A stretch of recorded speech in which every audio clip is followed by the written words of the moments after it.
Sebenarnya istirahat itu sangat diperlukan gitu ya. Istirahat itu sangat harus beresin. Aja sekali ya. Masuk surga sih psikolog guys. Amin. I just had to let you know you're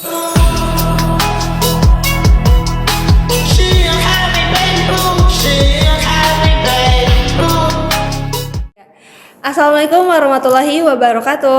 Halo teman-teman semuanya. Hai. Hari ini kita akan ngobrol santai. Perkenalkan, nama aku Siti Anissa Nuraini. Nama aku Haisya.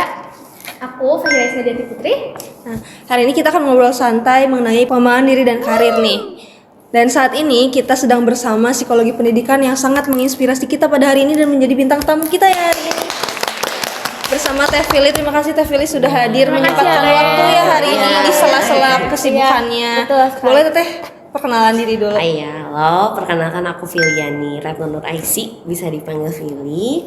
Sekarang aku kerja di PT Matra Sandi Psikologi Indonesia sebagai psikolog dan juga menjadi mitra di beberapa tempat sebagai psikolog pendidikan juga. Keren ya. Lumayan sibuk ya. Sibuk Ya, banget gitu ya. lumayan. Udah ngomongin apa? Iya. Iya, sama-sama. Selanjutnya Teh ngomongin soal pekerjaan ya. Pekerjaan psikolog pendidikan tuh di lapangan itu seperti apa sih Teh? Kayak kliennya siapa, terus kasusnya seperti apa dan cara proses nanganinya itu seperti apa? Sebagai psikolog pendidikan sebenarnya kalau aku pribadi karena aku tuh baru lulus tahun kemarin, jadi maksudnya secara pekerjaan mungkin belum banyak, tapi sebenarnya sebagai psikolog pendidikan itu cukup luas ya. Maksudnya kita bisa di sekolah sebagai psikolog pendidikan atau psikolog sekolah mungkin ya lebih dikenalnya. Kita bisa di SD, SMP, SMA, bahkan TK juga kadang ada, UNIF juga ada. Iya, TK kadang ada. Berbagai jenjang ya berarti Teh? Ya, pokoknya selama itu dunia pendidikan semuanya bisa kita, cuman mungkin lebih dikenal sebagai sekolah-sekolah kebanyakan gitu. Biasanya juga kita sebagai kayak kalau di universitas lebih banyaknya kayak bagian konseling gitu, biasanya gitu. Selain itu kita juga ya gitu kayak di biro-biro gitu. Kita sebagai psikolog yang biasanya menangani kasus-kasus klien kayak gitu. Atau enggak sebenarnya kita kadang juga bisa kayak di bagian kurikulum, tapi maksudnya untuk kurikulum tertentu, misalkan kayak untuk perkembangan ke anak di sekolah, pokoknya yang berkaitan dengan psikologi gitu. Kadang juga sebenarnya kalau di perusahaan tuh bisa, cuma mungkin memang terbilang masih jarang gitu ya. Biasanya ada di bagian learning development gitu kayak gitu. Oh iya. Cuma mungkin memang banyaknya di area pendidikan sekolah gitu kebanyakan, lebih banyak orang tahunya gitu ya, mungkin karena kan judulnya pendidikan Psikologi gitu pendidikan ya. ya. Jadi kebanyakan tahunya ya di tingkat-tingkat pendidikan kayak gitu. Nah, untuk kasus-kasusnya sebenarnya banyak sih, beragam, maksudnya pokoknya kalau berkaitan dengan siswa bisa berkaitan dengan siswa, berkaitan dengan guru, bisa berkaitan juga dengan sistem sekolah. Orang tua juga mungkin ya? Iya, orang tua juga kadang kayak misalkan parenting kayak gitu. Biasanya kalau di sekolah tuh kayak buat bisa anak-anak normal bermasalah atau berkebutuhan khusus juga bisa. Ya kayak normal bermasalah tuh kayak adaptasi. Terus misalkan kayak anaknya ini nakal gitu, bukan nakal sih sebenarnya ya, nggak ada anak nakal sebenarnya. Mungkin lebih ke kayak misalkan anaknya ada perilaku tertentu yang cukup mengganggu dalam pembelajaran gitu, atau misalkan kayak ini anak belajarnya rada kurang gitu, apa yang salah gitu. Biasanya kasus-kasus di siswa seperti itu. Kalau nggak di guru tuh kebanyakan kayak misalkan gurunya ada rada kesulitan nih di dalam pembelajaran, maksudnya misalkan kayak merasa tidak mampu mengajar di mata pelajaran tersebut, atau misalkan tidak mampu untuk menghadapi siswa-siswa tertentu kayak gitu. Kalau sistem sekolah mungkin kayak penempatan guru, kan baiknya kalau di suatu pekerjaan tuh kita bekerja di posisi yang memang sesuai dengan diri kita gitu kan. Kayak gitu. Kalau sistem-sistem sekolah tuh kayak gitu, kebanyakan di area itu sih. Kalau di mahasiswa pasti lebih banyak ya, maksudnya kayak adaptasi, manajemen, regulasi kayak gitu. Kalau metodenya berarti asesmen Teh apa gimana? Apa konseling gitu? Untuk prosesnya tergantung sebenarnya, masalahnya yang ada apa. Kalau memang misalkan cukup dengan konseling, kita lakukan konseling. Biasanya kalau misalkan cukup dengan siswanya aja. Kalau misalkan memang harus sama orang tua juga sama orang tua. Cuma mungkin kalau memang dibutuhkan untuk kayak pengetesan, misalkan kayak anak tuh kesulitan belajar atau misalkan ada indikasi berkebutuhan khusus atau nggak misalkan butuh untuk minat bakatnya, mungkin bisa dilakukan pengetesan juga gitu sebagai rangkaian asesmennya kayak gitu. Baru akhirnya dari situ setelah misalkan kita kalau misalkan diperlukan wawancara dengan guru, orang tua juga pasti dilakukan gitu. Jadi sebenarnya tergantung kebutuhan si kasusnya apa gitu. Setelah itu baru setelah kita dapat data-datanya dari pengetesan, dari wawancara, mungkin observasi juga gitu, baru kita keluar tuh misalkan oh ternyata kesulitannya di fokusnya kak, atau misalkan di pengendalian dirinya kak gitu. Baru dari situ kita kayak merancang suatu intervensi, mungkin intervensi sederhana yang bisa dilakukan di rumah atau dilakukan di sekolah oleh guru juga gitu. Kalau misalkan memang butuh intervensi tertentu dengan psikolog pun bisa dilakukan gitu. Jadi emang tergantung kasusnya sendiri. Oke, cukup menarik ya Teh. Dari segala penyampaian yang udah Teh sampaikan, ada satu pertanyaan yang aku penasaran nih Teh dari aku pribadi. Apa sih motivasi Teh pribadi untuk menjadi seorang psikologi pendidikan gitu ya? Siapa tahu menginspirasi Teh. Iya betul. Kalau motivasi sebagai psikolog pendidikan sih sebenarnya awalnya ya saya kalau secara jujur ya gitu, sebenarnya awalnya memang tidak pernah terpikirkan untuk ke psikologi sebenarnya. Jadi memang awal masuk kuliah S1 psikologi itu secara terpaksa sebenarnya. Terpaksa? Iya. Siapa sangka?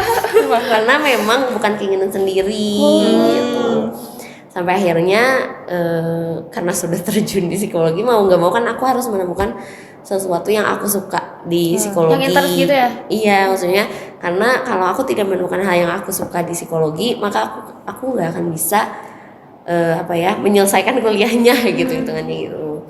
Akhirnya menemukan tentang pendidikan karena sebenarnya aku tuh cukup tertarik dengan dunia pendidikan, walaupun sebenarnya tidak berniat menjadi guru tapi tertarik dengan dunia pendidikannya gitu, karena emang beberapa kali juga kan melakukan kegiatan-kegiatan yang memang dengan anak-anak SD, dengan anak TK kayak gitu.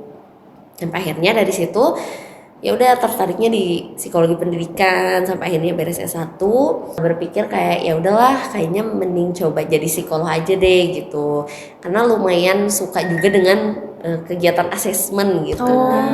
Ketika udah S2 tuh karena udah terfokus di pendidikan, jadi kan akhirnya selama stase, selama pembelajaran tuh bener-bener banyak kebahas kayak ranah pendidikannya seperti apa. Akhirnya makin tertarik lah di situ. Akhirnya ya sudah di psikolog pendidikan. Tete kan tadi tuh Tete tuh mention kalau misalkan untuk masuk ke psikologi itu bukan kemauan Teteh. Nah, gimana sih gitu cara menerimanya? Pasti kan berat gitu ya kalau misalkan emang gak sesuai lagi sama passion kita tuh. Rada gimana ya? Berat menjalani harinya. Incongruent lah gitu. Apalagi di kuliah ya. Apalagi di Kayak kuliah. Kita tuh lagi pertengahan menuju dewasa gitu. Nah itu, sedangkan kan waktu yang ditemui juga nggak sebentar gitu. Mungkin waktu pas semester 1 semester 2 mah masih kayak ya udahlah kuliah biasa aja gitu. Teori-teori belum ada yang doang gitu ya. Soalnya belum ada yang kayak suka gitu, enggak gitu. Sampai akhirnya di semester 3 kan mulai praktikum. Awalnya sempet takut juga karena kan kalau praktikum psikologi itu mau nggak mau pasti banyak berhubungannya dengan manusia. Apalagi kalau ditanya kayak introvert mah ya. Iya, dan aku tuh bukan Capek. tipikal yang mau banyak berkomunikasi dengan orang sebenarnya awalnya. Jadi akhirnya tuh sempet takut, tapi ternyata bisa ya gitu, ternyata bisa. Setiap yang dilakukan tuh, setiap awal yang dilakukan tuh pasti merasa kayak gimana ya, takut gimana gitu, cuman akhirnya ternyata bisa. Terus akhirnya sampai menemukan materi psikologi pendidikan itu. Dari situlah kayak ya aku suka di sininya gitu, walaupun ya mungkin yang lainnya rada kurang, tapi akhirnya ada yang membuat aku bertahannya lah gitu. Ngomongin soal motivasi ya Teh tadi, kayaknya aku pribadi dan teman-teman aku ini, terus teman-teman yang ada di situ juga ada struggle ya sekarang tuh soal academic pressure ini, karena aku kira di semester 1 atau 2 tuh masih bakal santai gitu loh, kayak baru hektiknya tuh di 3, 4 dan seterusnya gitu. Karena dari review cutting juga mereka bilangnya 1-2 mah masih gini lah gitu. Ternyata di semester 2 ini wah teh gak ada waktu banget buat istirahat, jujur ini mah. Terus aku tuh akhir-akhir ini aku pribadi sering ngerasa bersalah untuk istirahat. Kalau malam tuh ya, malam misalnya jam tidur jam 11 gitu, selalu mikir kayak, duh aku kalau tidur nih buang-buang waktu banget, karena jam segitu tuh aku bisa ngerjain tugas, bisa review materi buat besok, terus bisa belajar dan lain-lain. Kayak kemarin pas UTS, kita UTS harus belajar kan teh. Terus ternyata banyak banget tugas yang ditumpuk, gak ada minggu tenang. Jadi akhirnya, aduh gimana ya gitu caranya biar bisa belajar UTS juga, bisa ngerjain tugas juga, terus selesai deadline di hari ini gitu misalnya. Jadi akhirnya aku gak tidur nih berhari-hari, karena kalau tidur tuh merasa bersalah teh. Aku pengen tahu gimana cara biar aku dan kita semua bisa nikmatin academic pressure ini selain dengan manajemen waktu, karena manajemen waktu pun rasanya kurang ya, kayak 24 jam tuh masih kurang teh gitu. Gimana ya teh caranya? Semester 1, semester 2 tuh banyaknya masuk kelas ya, maksudnya banyaknya teori Teori, gitu ya betul. sebenarnya. Jadi maksudnya pasti jadwalnya cukup banyak gitu. Akhirnya kan secara waktu, terus secara tugas juga banyak. Akhirnya secara mungkin harus pintar manajemen waktunya juga gitu. Terus mungkin secara fisik juga capek, secara pikiran juga lelah gitu. Akhirnya mungkin yang diperlu sebenarnya istirahat itu sangat diperlukan gitu ya. Istirahat itu sangat diperlukan karena kalau secara fisik kita capek, maka pembelajaran pun akan semakin turun gitu. Maksudnya, iya secara psikis kita udah lelah gitu dengan segala tugas, dengan segala perkuliahan. Terus maksudnya ditambah dengan istirahat yang kurang tuh, fisik juga capek gitu. Akhirnya kan maksudnya pikirannya juga kayak disuruh mikir pasti udah nggak bisa mikir gitu kan. Mungkin maksudnya secara manajemennya harus dibenerin lagi, kayak misalkan pengaturan waktunya, jadi misalkan ngerjain tugas sekian menit, istirahat tuh sekian menit. Maksudnya istirahatnya bukan selalu tidur aja gitu ya. Istirahat tuh misalkan kita kayak udah ngerjain tugas, diem dulu, ya misalkan main HP juga gak apa-apa sebenarnya. Tambah dopamin ya. Iya.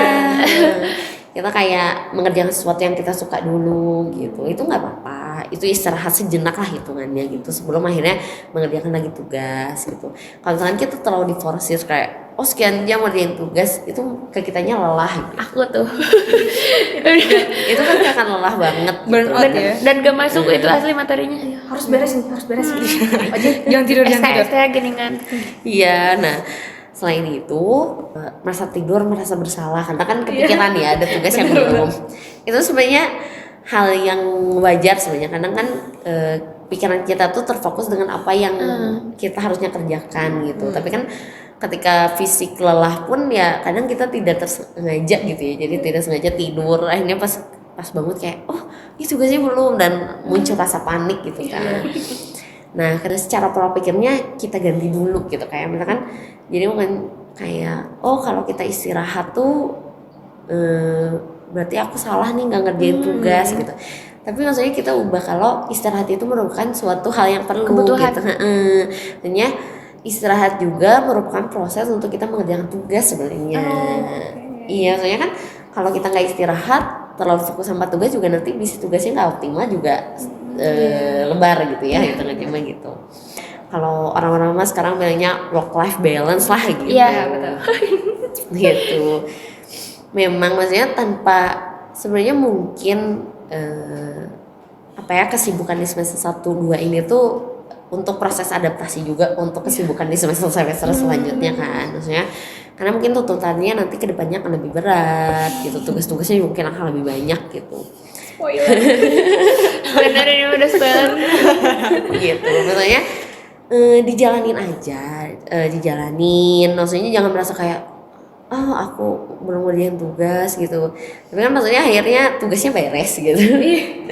Berarti kita harus banyak afirmasi positif gitu ya kayak. Iya, maksudnya lebih meyakinkan diri kayak nggak apa-apa kok istirahat sebentar gitu.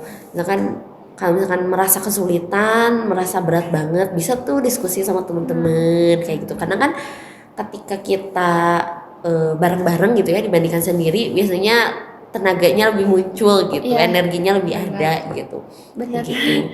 Merasa burn out, merasa kurang mampu itu wajar. Kalau misalkan istirahat akhirnya kepikirannya tugas juga itu hal wajar. Cuma maksudnya apa ya, nikmati aja itu sebagai suatu proses gitu. Setuju. Berarti kesimpulannya kita masukin tidur atau istirahat itu ke dalam proses Sebagai kita persiapan untuk belajar Iya. lebih jauh. Iya. Jadi maksudnya maksudnya dalam manajemen waktu juga jangan manajemen waktunya di tugasnya aja enggak gitu. Ini Ya, masukin maksudnya ya. masukin juga istirahat. Masukin istirahat, jeda gitu. Jadi istirahat itu adalah kebutuhan ya, Iya, teman-teman, wajib keperluan dan bukan suatu kesalahan ya teh Iya, kayak bukan. nggak apa-apa ya istirahat. Boleh. Justru itu adalah bensin untuk kita perjalanan lebih jauh untuk belajar gitu ya teh. Iya. Betul. Tapi aku jadi penasaran, dulu kan Tete juga pasti 11-12 sama kita gitu dalam menyelesaikan tugas ini. Nah, biasanya tuh Tete tuh caranya tuh kayak gimana gitu biar tetap enjoy dan kita tuh nggak ngerasa apa ya, ke pressure banget gitu. kejar-kejar gitu teh.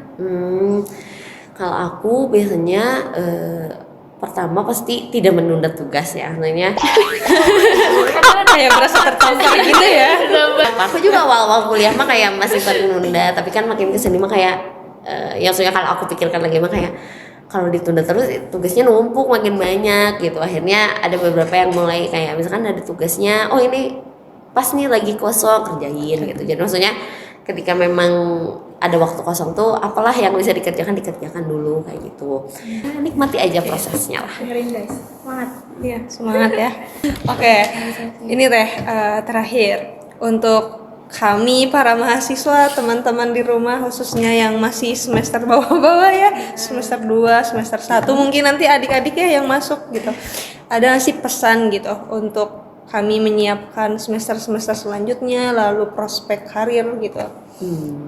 Fisik ya, maksudnya jangan terlalu terlalu capek juga jangan. Jadi maksudnya kayak bergadang, sering begadang gitu jangan. Aduh, aku banyak ditampar di sini. Karena kasihan juga gitu ketika fisiknya lelah, udah ya secara mental juga lelah pasti gitu. Akhirnya kan mungkin tidak optimal gitu. Kalau bisa mah jangan sendirian gitu ya. Maksudnya Iya. pasti akan butuh banget support system tuh pasti. Maksudnya apalagi kalau yang aku rasakan sama kuliah di psikologi tuh peran adanya temen, terus dukungan orang tua kayak gitu tuh berharga banget sih gitu. Penting banget ya. Gitu. Terus mungkin sebenarnya aku nggak spoiler kali ya. Maksudnya yang aku rasakan memang semester 1-2 tuh terbilang berat iya, maksudnya tapi ketika masuk semester selanjutnya pun akan ada beban-beban yang lebih lah gitu hitungannya gitu. Jadi maksudnya nikmatin aja gitu ya kuliahnya, nikmatin aja. Perjalanan kuliah mah dinikmati aja. Maksudnya mungkin akan muncul perasaan kayak bisa nggak ya, mampu nggak ya, capek ternyata gitu. Itu pasti ada gitu. Tapi selama maksudnya hal itu masih bisa dihadapi, hal itu masih bisa dijalani, sok nikmatin gitu. Kalau untuk prospek kerja mungkin dari sekarang dipikirin gitu kayak sukanya apa ya. Maksudnya kan kayak psikologi itu luas ya maksudnya. Ada pendidikan klinis, ada industri organisasi, ada perkembangan juga, sebenarnya ada sosial juga gitu kan.